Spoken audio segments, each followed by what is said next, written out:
Queridos hermanos, transitando ya el cuarto domingo del tiempo de Cuaresma, el segundo de estos tres últimos domingos en el que compartíamos la Iglesia a través de la liturgia, a través de estos textos de la palabra, de este ciclo particular, el ciclo A, quiere hacer con nosotros el camino de aquellos que van a recibir, en nuestro caso, que vamos a actualizar la fe de nuestro bautismo en la vigilia pascual. Tomando esta última frase de Jesús a los fariseos, recordaba una canción del rock nacional que entre sus estrofas dice: ¿qué ves cuando me ves, cuando la mentira es la verdad? Y justamente esto es una pregunta necesaria que en este domingo tenemos que hacernos, ante todo para liberarnos de la presunción. A menudo estamos convencidos de que vemos con toda claridad, de que vemos las cosas meridianamente, de que sabemos cómo son realmente las situaciones, las cosas, las personas. Sin embargo, con frecuencia nos estamos engañando a nosotros mismos. Somos engañados por otros o elegimos también engañarnos. Nos engañamos porque nuestra percepción de la realidad está atravesada y alterada por infinidad de prejuicios, de anclajes cognitivos, de falta de información.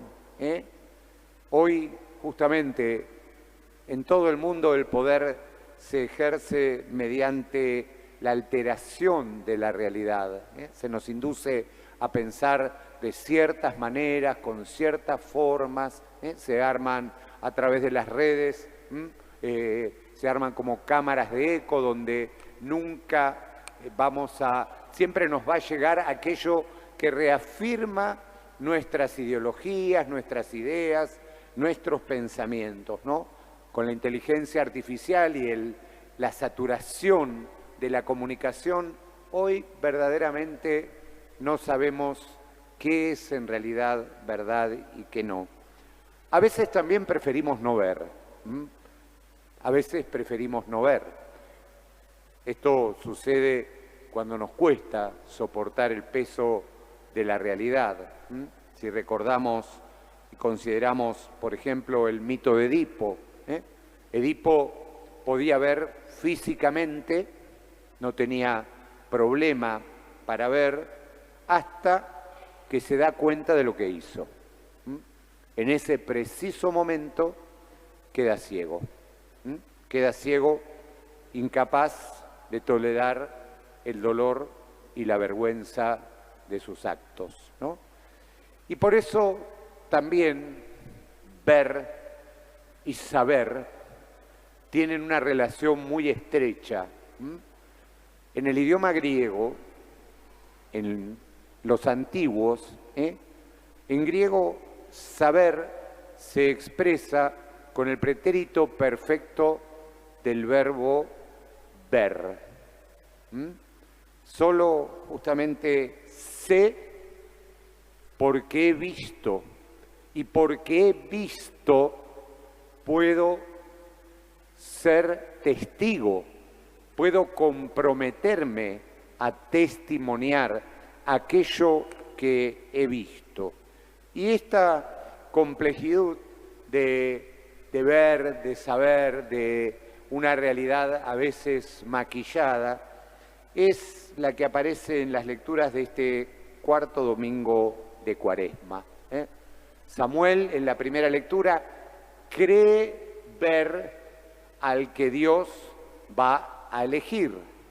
Cree ver de acuerdo a sus ideas, de acuerdo a sus criterios, de acuerdo a sus parámetros. Juzga de acuerdo a lo que él piensa. La carta a los Efesios nos recuerda, la segunda lectura, que siempre estamos llamados a salir de la oscuridad a la que el mundo nos empuja, prefiriendo ocultar antes que revelar. Y por eso todo el Evangelio de Juan que hoy se nos proclamó gira en torno a esta posibilidad. Podemos aprender a ver mejor dejando que Cristo nos abra los ojos, podemos verlo cada vez mejor, podemos saber quién es Él en nuestra vida, en nuestra historia, pero también podemos decidir volvernos cada día más ciegos, alejándonos de la realidad. Todos necesitamos que el Señor nos abra los ojos. Este es el deseo de Dios, este es el camino espiritual, es el camino también que nos plantea la Cuaresma.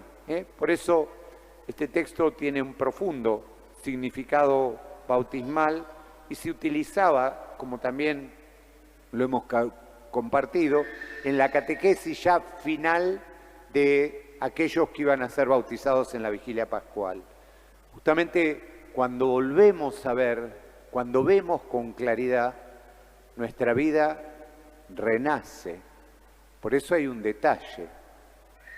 Jesús hace barro, como Dios hizo barro y creó al hombre y a la mujer. Del barro, de esa forma y de su aliento, Dios impulsa la vida. Por eso ver es como empezar a vivir de nuevo. Aunque esto no elimina las dificultades, sino que las incrementa. El texto es un texto bellísimo, que daría para estar muchísimo tiempo. Comparto algunos puntos importantes. Un punto es que Jesús aparece muy poquito en todo este texto. Aparece al principio y aparece al final. En el medio de todo eso, se da una situación que podría tomarse con el respeto habido, podría ser, yo diría, un guión de una comedia de enredos, ¿no? Lo primero que impresiona es que nadie se alegra con que el hombre vea de nuevo. Nadie. Todos ven eso y empiezan, lo primero, los discípulos, ¿quién pecó, él o sus padres? La primera mirada de los discípulos. Jesús que les dice, no, estas cosas son las cosas de la vida, ¿no? Son las cosas de la vida en las cuales Dios justamente se dispone a actuar. Por eso Jesús no hace una teoría, hace lo concreto, hace el barro, le pone el barro en los ojos y lo envía a la piscina de Siloé a que se lave. Esto hago un paréntesis, ¿no? Yo estudié arquitectura en mi mocedad y una de las cosas más notables es que en los bautisterios de los primeros siglos de la Iglesia, la pileta donde se bautizaba, arriba, en el techo de la pileta, estaba la figura de Cristo. ¿Para qué? Para que cuando, miren el detalle y la finura, que era eso. Para que cuando el que se sumergía en el bautismo, lo que veía reflejado en el agua era el rostro de Cristo. Era Cristo que lo estaba esperando en el fondo de la piscina, y era Cristo que lo levantaba nuevo, con la capacidad de ver. Pero ahí empezamos, por eso digo la comedia, o no tan comedia de enredos, ¿no? Los vecinos, es ¿es el mismo o es otro? Parece esas charlas que tenemos, ¿no? Porque yo lo vi en las redes que había esto y había una foto del mendigo y había una foto de este y bueno, eran parecidas, como si fuera Jim Carrey recibiendo el César de honor en París, no es el mismo, no es el mismo. Esas cosas que cuando nos vamos de tema y cuando hablamos de otra cosa, ¿no? Y después los fariseos, los fariseos que van como levantando presión y la discusión se hace cada vez más tensa, cada vez más descalificatoria, cada vez más injuriante. Es notable que los fariseos terminan diciéndole lo mismo que decían los discípulos al principio. Tú que naciste lleno de pecado, tú que naciste lleno de pecado. Los padres, a ver, imaginémonos, uno te toca en la vida que su hijo nazca ciego. Sabe todo lo que tiene que hacer y un día se da cuenta que vuelve a ver.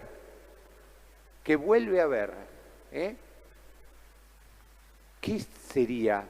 ¿Qué alegría uno podría experimentar? Sin embargo, ellos, atados por el miedo, es notable, esto parece un manual de comunicación política, lo que esa charla con los padres, ¿no?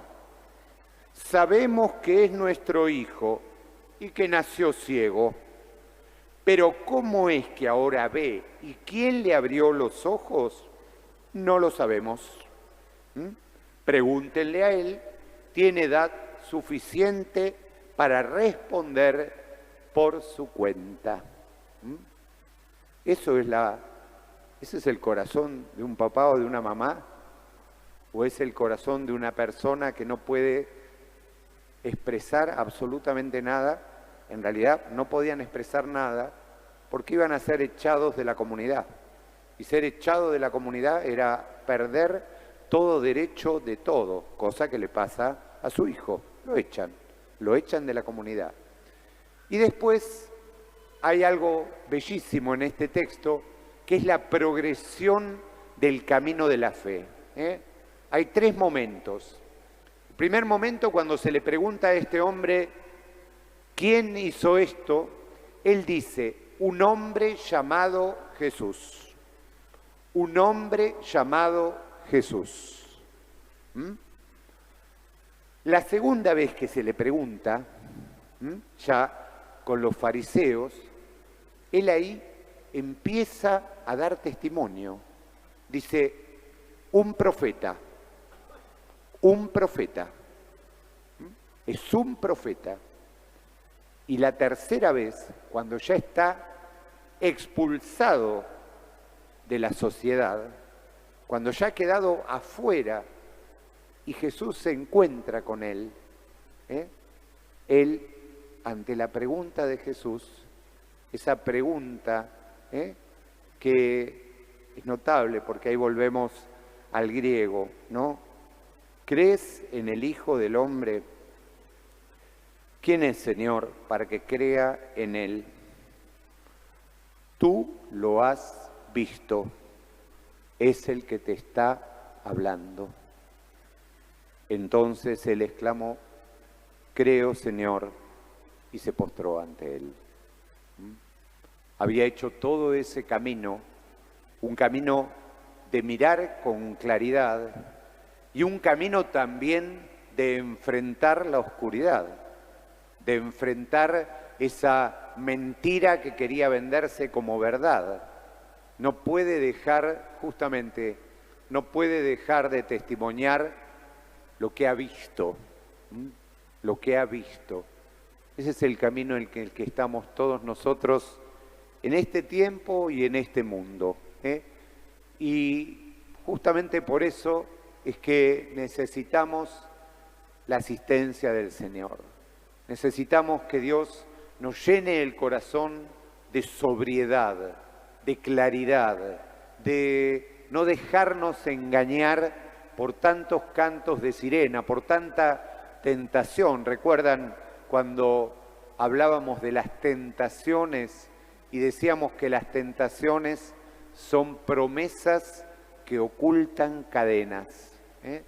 Entonces, que todo esto que vivimos en este tiempo que nos toca vivir sea alcanzado por este Señor que también quiere que hagamos y actualicemos el sentido de nuestro bautismo.